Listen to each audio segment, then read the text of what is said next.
So, last week I talked about the International Brotherhood of Magicians. This week I'm going to talk about the Society of American Magicians.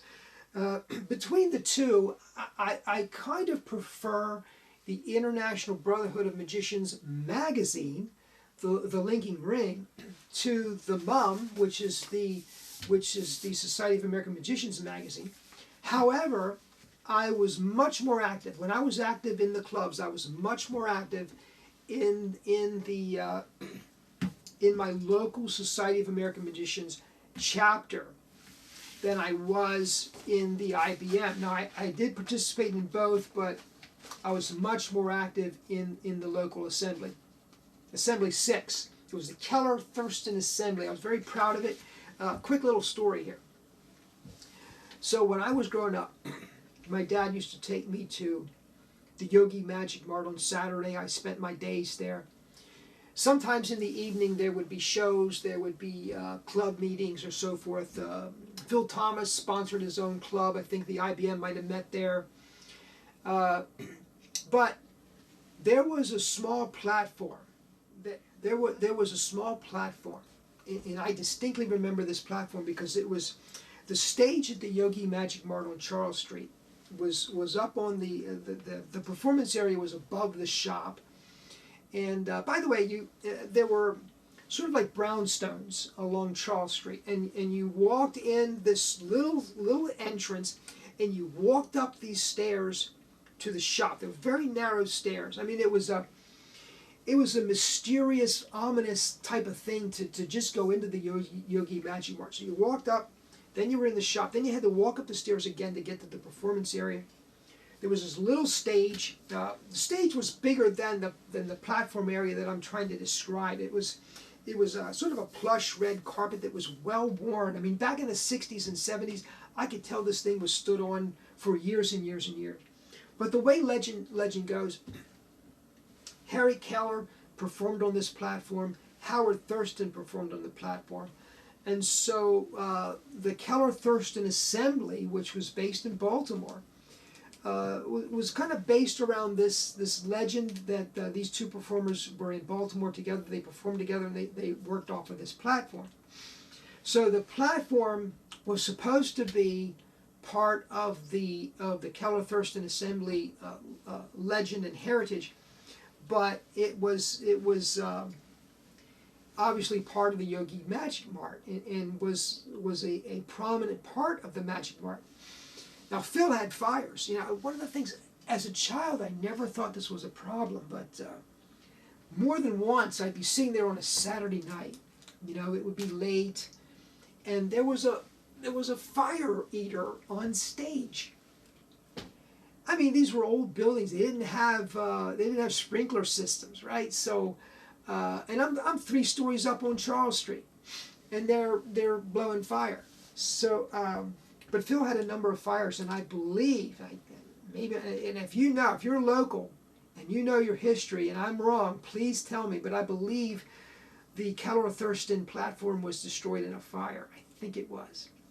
Anyway, that's an aside that you're not going to get in books and so on and so forth. So the Society of American Magicians, the mission statement of the Society of American Magicians, it is the mission of the Society of American Magicians to promote an environment for the worldwide magic community that fosters fellowship, preservation of the magical arts, ethical standards, education, and personal growth. The Society of American Magicians, founded on May 10th, 1902 in Martinka's magic shop in New York City, with initial membership of 24. The S.A.M, or the Society of American Magicians, is the oldest magical society in the world. For over a century, it has promoted the ideas shared by Kellar, Houdini, Thurston, and more than 50,000 others worldwide who have held membership in the society. Those ideals include the elevation of the art of magic, the promotion of harmony among magicians, the opposition of unnecessary public exposure of magical effects.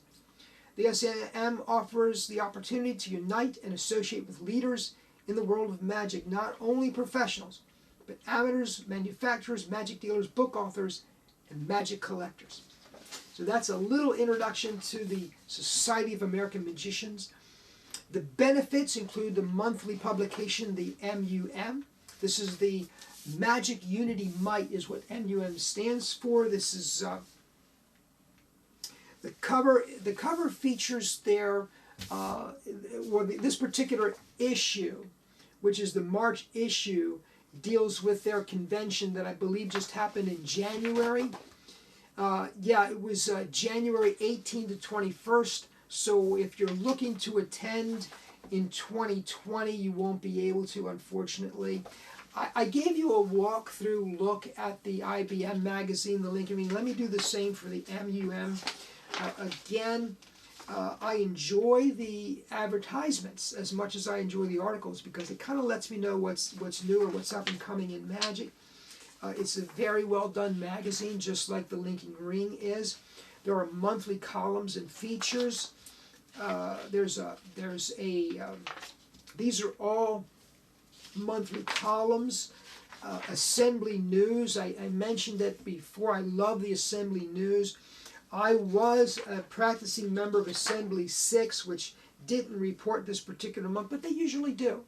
So there's usually a report on Assembly 6 in the magazine, which was my home assembly, and still is. I don't attend that much, and I will tell you why in a few minutes. But this is the assembly reports, and then one of the things I do like here is the broken wands. Sadly, it does inform me of who has passed in the magic community. And for example, Orson Bean. Orson Bean, there's a article in here on Orson. I remember when representatives from the IBM, the Linking Ring, and MUM called me. I was the president at the time of Assembly 6, and they wanted information on George Densey, who was a good friend, and this was just after the holidays, and so they called me. They wanted to talk to me, and I'm talking to them, and I said, oh, are you going to feature, because if I go forward, they feature articles on famous magicians all the time. So I said, are you doing an article on George? I think that's wonderful. And they said, no, we're doing a broken wand. Now, I had just seen George just a couple of weeks before. And I was just blown away by that. I'll never forget it. But I gave them the interview, and they did the broken wand, and it was a nice tribute to George. So you get articles on the performance of magic. I love this. This is kind of new, a new feature. This is for youth, but I love it. I think it's one of the best features of the magazine. It's called the Magic Symbol, and it's the official publication for the Society of Young Magicians. But look at the way it's laid out. I just think it's very tastefully done. Here's a brief little article on the Indian rope trick, and here is an effect that you can learn and do. So I just think this is a tremendous new feature of the magazine. This is an article on the convention that occurred in January 2020. Featuring photographs and stories. So I mean, look at the photographs in here that highlight this particular event. I mean, so this is a great. And by the way, these magazines are available in digital format. I love paper magazines, so I get the paper magazine, but I also download the digital format. I don't save paper because it's over a period of years you're going to have paper everywhere. But I do archive in a digital format. In the back, you're getting trick reviews, which I find extremely helpful. So the magazine is really, really quite good, and it's worth having. When you become a member, you get access to the digital library, which goes back historically, so you can get back issues of this. There are 300 assemblies worldwide. The Society of American Magicians Historical Notes on February 7, 1903, Eric Weiss, also known as Harry Houdini, was elected to membership. The fourth annual dinner show held on June 4th, 1908, the S.A.M. dinner show, featured performances by Harry Kellar, Harry Houdini, Howard Thurston, and T. Nelson Downs. June 1917, Harry Houdini was elected national president of the S.A.M., a position he held until his untimely death October 31st, 1926. So, Deans of the Society of American Magicians: Harry Kellar from 1910 to 1922, Frederick Eugene Powell, 1922 to 1938, Al Baker, 1941 to 1951, and Gene Hugard, 1952 to 1959. So let's talk for a second about assembly meetings. I think membership has changed a little bit over the years. I remember when I became a member, I was going at the time, I think it was Lou Walston's shop, maybe. I think, Phil Thomas had closed the Yogi Magic Mart. It was no longer operational. Denny and Lee, Denny Haney had not opened his shop yet, so most of us were going to the Funhouse Magic Shop, which was over in the Essex, Bel Air area. Well, it was Essex. It was run by a guy named Lou Walston. And so that's where we hung out. And so I'm hanging out there, and I think it was Bob Tilford, might have been George Dancy, might have been Joe Bruno. One of these guys, I struck up a conversation with, and he said, you ought to be a member of the S.A.M. And so I applied for membership. I was told that I would go through an initiation, that I needed to prepare 15 minutes of magic, that I would be expected to perform, that I would be evaluated, that I would be voted upon, and if approved, I would be taken into membership. So I prepared my little show. I remember I did the linking rings, I did copentro, I did sharpshooter, I did some classic effects. So I prepared my little show, I went and I performed, and I was taken in membership. I was given a pledge or an oath to take, which is pretty much some of the things I've shared with you about ethics and exposure and so on. I took that oath. I honor that oath today. I consider myself a member of these organizations. So I support their mission. I support their code of ethics. My point in sharing this with you is I think membership is much more casual today than it used to be. I'm not sure that you need to audition. I'm not sure that you're going to be voted on. In fact, you can become a member online, so you don't have to go through any of that. I was a participating member in the Society of American Magicians Assembly 6 for many, many years. Joe Bruno was my friend and mentor. George Dancy, my friend and mentor. All these guys used to come to these meetings. I met Howard Katz there, who owns the Magic Warehouse today.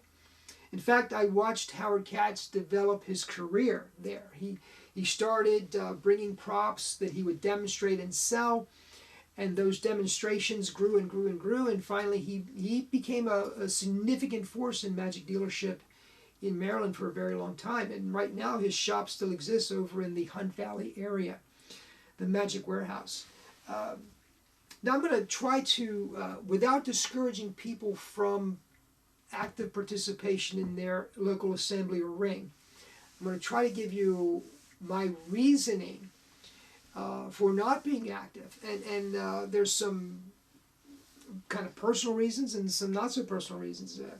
First of all, my job these days is just, I work till 6, sometimes much later, and I'm exhausted. I'm just exhausted. Human resource management is a emotionally draining profession. So I get home from work at night and I'm spent. I'm genuinely spent. Beyond that, there is, I find, a culture. There's a culture that's part of the assembly meetings, whether it's a ring or an assembly. Magicians gather, they want to see new things. They want to see new magic. There's this anticipation. And, for the first year or two, you might not feel this, but after 10 years or 15 years, it gets tiring to come up with a new effect every month to show the guys, And so you get into this culture, and if you want to perform for lay people, your focus is performance magic, as opposed to doing new tricks, you want to take the tricks that you're doing and do them over and over and over again. You want to have a show that is polished and professional. So to come back month after month and do the same tricks just doesn't fly in the meetings. It's a great place to go and learn about new tricks. It's a great place to go and try something out and have it evaluated. But if you have limited free time, and that free time you need to devote to rehearsal and honing and perfecting pretty much your set and nothing else, it's not necessarily the most ideal environment. They don't know, in my opinion, and it may differ from ring to ring or from assembly to assembly, but the emphasis generally is not honing a single act. It's now what I did when I was a member is I continually sponsored public performance. And what that did was it took our focus off of the new trick and emphasis on what's new and show me something new and give me something different. It took our emphasis off of that and put our focus on performance, which is where we're supposed to, at least where I want to be. So I would continually have opportunities for the guys to get together and go somewhere and perform publicly. And then we were doing our act. You know, we were doing the stuff that's our bread and butter. And we were getting practice doing that because we were doing it for public consumption. So anyway, that's my 2 cents on the club meetings. I do think, I'll tell you what, I would not be the magician I am today if I did not participate in Assembly 6. Joe Bruno, George Dempsey, especially these 2 guys, watched what I did, and I would take, and I was developing an act. I didn't really have an act. I was developing one, and I would take and I would perform. And they would share their wisdom and insight with me, and they honed and shaped me and gave me an opportunity that I would not have had otherwise. And maybe you might be able to make the argument that I owe that back to young magicians coming in. I owe them the same mentorship that I received. And so that's a good argument for getting back involved and participating again in the meetings. Folks, that's my 2 cents on the Society of American Magicians. Oh, something I think I might have forgotten. Let me see. Oh, yes. Membership. If you're interested in membership, it costs roughly $80 to become a member. Again, I think that's dirt cheap. For the value that you receive, it's virtually nothing. So I don't think you should think about it. I don't think you should debate it. I think you should be a member of the Society of American Magicians and the IBM. They support your craft, and you should support them as well. Thank you so much for watching. Please subscribe, comment down below. I'd love to hear from you. Have a great day.